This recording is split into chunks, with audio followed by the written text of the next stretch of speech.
Hello and welcome, this is Cheryl. Thank you so much for joining me today. In this video, I'm sharing some die cut Halloween card ideas using the new Simon Hurley Spooktacular collection with Spellbinders. There are two different die sets in this collection as well as an embossing folder. So we have the Bewitched die, which was that one with that adorable cat, the Boo Crew die set, and I love all the different accessories you can make with them. And then this gorgeous Damask embossing folder. So I'm going to start with using the Bewitched die set. And like I said, I love this cat. It's absolutely adorable. It has the largest eyes to it. Perfect for Halloween cards, but you could take the witch's hat off and have it throughout the year, or use it throughout the year as well. So this one has a sentiment that says Happy Halloween. So I have the Halloween part, or the word part, die cut out of Raven cardstock, and the background, the shadow, die cut out of some violet cardstock. And I also use those same two colors for most of the cat as well as the witch hat. I'm doing some bright green eyes with Peridot cardstock, and then some of the accents are white cardstock. So one of the things I love about Simon Hurley die sets is the sentiments that are included are really intricate. There's a nice thin line with the sentiments, and there's always, or the ones that I have anyways, always have a shadow to them. I do use some reverse tweezers to hold that die cut in place while I add a little bit of glue, and then it helps me to hover over that shadow to place it properly. The liquid glue also gives me a little bit of wiggle room in order to move that around. Now, when I went to start assembling the cat in the hat, I immediately made a mistake and put the front of the hat on to the back of the brim, and then realized I needed it separate in order to be able to place that hat on top of the cat's head. I have a little bit of blush cardstock used for the inner ear as well as the nose piece. The nose piece is a tiny, tiny, tiny triangle, and it absolutely finishes off the cat face, but it's really easy to lose that piece because it's so tiny. I actually thought I lost it. Now, the great thing about Spellbinders dies is when you do the die cutting, it leaves an impression showing you exactly where the layers that get layered over top of it go. So there's very little guesswork to it. It's really easy to know exactly where the pieces are supposed to go. Sometimes I'll reference the packaging to see how the final look is, especially for, say, the inner eye here where it has an opening for the highlight on the pupil. I find that the packaging is really helpful for that because sometimes you can't see that impression on those die cuts. Most of the time when I'm putting small die cuts together, I like to use my reverse tweezers. I also will often use a jewel picker. It helps with the really teeny tiny pieces. This is where I thought I lost that tiny little nose piece and then realized it was amongst the die cuts that I had, but it was so tiny I just couldn't even see it. I thought it was a little tiny scrap. So I added a dot of glue and then placed that where it was supposed to go. The other mistake I made when assembling this was waiting till the end to put the whiskers on. I had thought they were going to be by the nose, so I put the eyes on first, but they actually get placed behind the eyes, so they should be done a little bit earlier than when I did them. However, by using liquid glue, you have that wiggle room. It's easy enough to pull up those pieces without ripping anything. That glue sets somewhat quickly, but it doesn't completely set, so you have some wiggle room for that. Not only to place your die cuts or to move your die cuts to place them, but also for things like this. If I forget a layer, and I do it quite often where I make assumptions or forget about something, or think I know the process or which should go first, but sometimes in the middle of it there's something that I haven't thought of. So by using liquid glue, it gives you that little bit of wiggle room. For the background of my card, I'm using that Damask embossing folder with some Lavender Cardstock. And I'm going to do one of my favorite techniques with that embossing folder to really bring out the pattern of that damask. So the first thing I like to do is center my cardstock in the middle of the embossing folder. So the cardstock I have here is 4 1/4 by 5 1/2 inches. I always start with a piece of cardstock that's bigger than what I need, and then I trim it down after it's embossed. Sometimes when you're doing the embossing process, it skews the dimensions or the measurements a little bit. So by having a piece that's larger than I need, I know that I can trim it down to the exact size when I'm done. I use some best ever craft tape to tape that paper in place, and then I quickly embossed it. I want to use a distress emboss or a distress ink pad, and here I'm using black soot to ink that background, and I'm going to get a two-tone effect here. So the part that is raised on my embossed background is not going to be inked. The part that is recessed is going to have that black ink on it.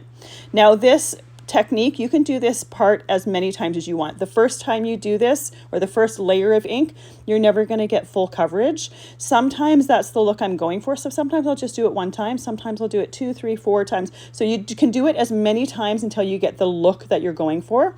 The thing to keep in mind when you're inking that embossing folder, I'm using a distress pad, so it is a felt pad, not a foam pad, so it's quite firm. If you're using a foam pad, you don't want to press that ink pad down, because it's going to press that ink into the areas that you don't want ink on. So you do need to be a little bit careful depending on the type of ink pad that you're using. Another thing that I do is I use my ink pad and I kind of swirl that ink around, and then I tap it because I don't want any streaks on that inking. I'm going to do this same technique for my last card, but I'm going to purposely create some streaks on it just to create a little bit of a different look to it. So I chose to do this background with Lavender Cardstock because the rest of my accents were Violet Cardstock, and I wanted a little bit of a color difference. Now, when you look at it now, it's fairly dark and it doesn't have a ton of color difference. You could easily change up that background color if you wanted it to be a little bit more contrasting. I wanted it to coordinate a little bit better, a little bit more, and I didn't want it as contrasting. I wanted it kind of a little bit dark and spooky-ish with an adorable cat. So it really depends on the look that you're going for. You could even do that Peridot cardstock, so that would coordinate with the eyes of the cat, and it would help it to pop off that background just a little bit more if that's the look that you're going for. Now, one of the things I love doing is adding extra dimension to my card. So I did it with this one by using some glossy accents on the eyes of the cat. It's going to add some shine, gloss, and dimension. So I put it on there. When you first put it on, it's kind of got a milky look to it. Set it aside to dry. It'll dry completely clear. Now, while that's drying, I'm going to work on my second card. The second card, I'm using the Boo Crew die set. So this has 3 different ghosts in it with different looks on their faces, and it has a ton of different accessories that you can add to it. So there are different hats, there are different glasses, different ties and bow ties. So there's a lot of different options here. So I'm using a fair amount of them. I'm putting a hat on 2 of the ghosts and then glasses on 1 of them. One will have a monocle. And I love the fact that there's just so much choice in this die set to create some really fun and cute ghosts. I personally like the cutesy part of Halloween. I don't like the spooky part of Halloween. That's just not my cup of tea. So anything, when it comes to things like this that are more cutesy than spooky and gory, these are my cup of tea. So I have the ghost die cut out of classic white cardstock. I have their accessories die cut out of Raven, Peridot, Lavender, as well as Carrot cardstock. I really love the combination of green, purple, orange, and black for Halloween, so I kind of went with that color scheme for the cards for this. So I wanted to make sure that each one of those ghosts basically had their own color. So the rim of the band on the hat is a vibrant color. The other one is a vibrant color and also coordinates with its bow tie. There's also 2 different glasses that you can use. So there's, again, a lot of choice in here. So you can go a lot of different ways with this. Now, one of the things that I love to do too when I'm doing ghosts is I love to use vellum. I opted not to do that with these ones because there's a background piece to kind of fill in the bottom part of the ghost, and that doesn't cover the entire ghost. So if I were to put those 2 pieces together, you'd see a line where that was, because vellum is translucent. If you want to use vellum, you could just do that front part of the ghost and eliminate the back part. It's going to have a little bit of the bottom part of the ghost missing, but I don't think it would affect the final look of it. The other thing that you would want to change is there's a shadow piece to go behind the holes for the eyes and the mouth. What I would do if you wanted to use vellum is to use that same ghost die and then cut it with black or dark gray cardstock and then just insert those pieces. Another thing with vellum is I like to use some score tape on the back, basically to make it a vellum sticker. That way I don't see any adhesive. The adhesive is over the entire back and I don't have to worry about dots of adhesive on there. So that covers that a little bit better. But like I said, for this one, I wanted to keep them fairly opaque, so they're done with some white cardstock. For the background for this piece here, I have a piece of hammermill cardstock that is trimmed to 3 3/4 inches by 5 inches. I'm going to do a black mat around this that is 4 inches by 5 1/4 inches. And those were the same dimensions that I used on my last card. And it's also the dimensions that I'm going to use for, sorry, I used them on my first card. And I'm also going to use them on my last card.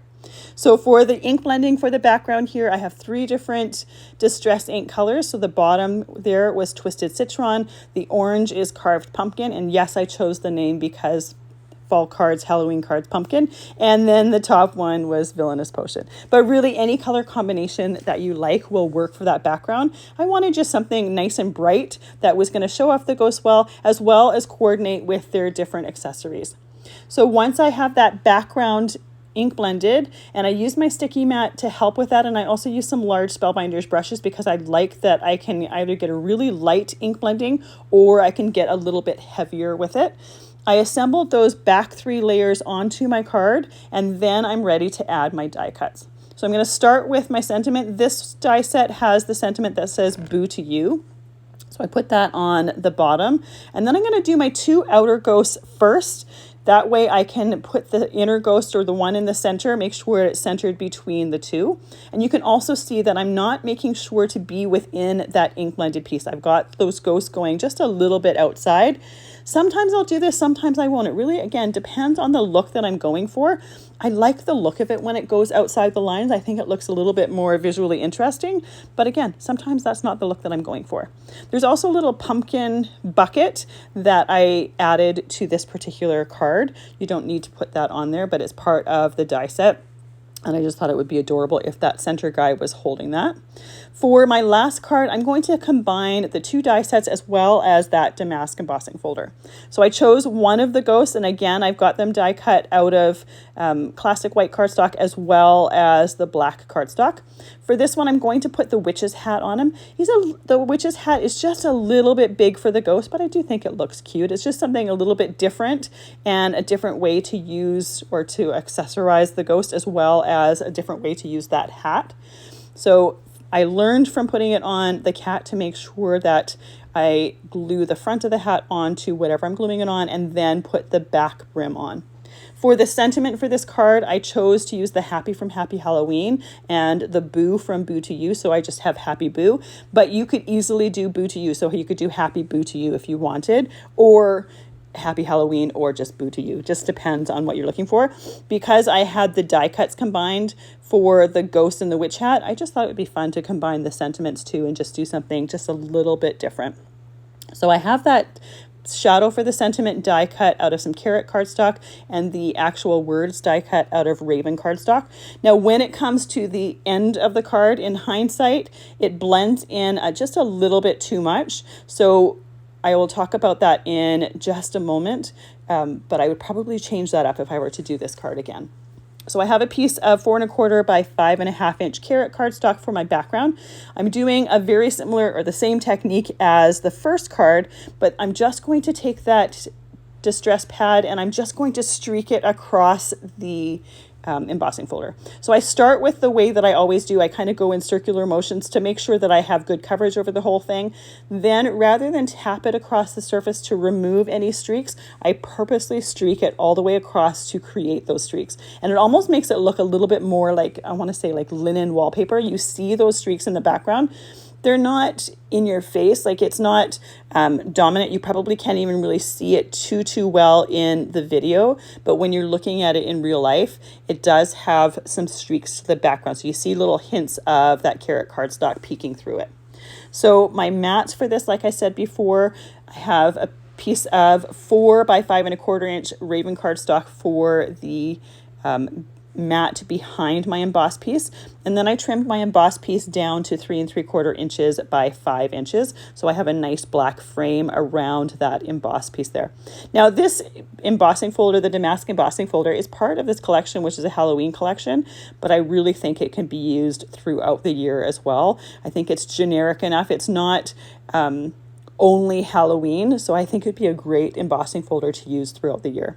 So you can see here, as I'm adding my sentiment to the back, it just really blends into that background and it doesn't show through, or it doesn't pop. So by changing those colors, doing that shadow in the black and then the letters in the carrot cardstock would help. Another option would be to do the shadow in white cardstock to coordinate with the ghost as well as the card base. That would help it to pop a little bit more as well. I may go and change it at some point, but I left it for this so that I could talk about that. It wasn't until the card was completely done that I was like, I think I should have chosen a little bit different for that. So it just, again, depends on the look that you're going for. You may want a sentiment that kind of hides in there, because I also think it kind of works with the theme as well. But again, just depends what you're looking for. Then we have those adorable little ghosts in the center with the costumes on them. And then our cat with the witch's hat. I absolutely love this cat. Those huge eyes are adorable, and glossy accents were really the perfect finish for them. It creates a nice dimension to them, as well as a little bit of a different texture on there. Thank you so much for joining me today. I really appreciate all the time that you spend with me. I hope you have a fantastic day.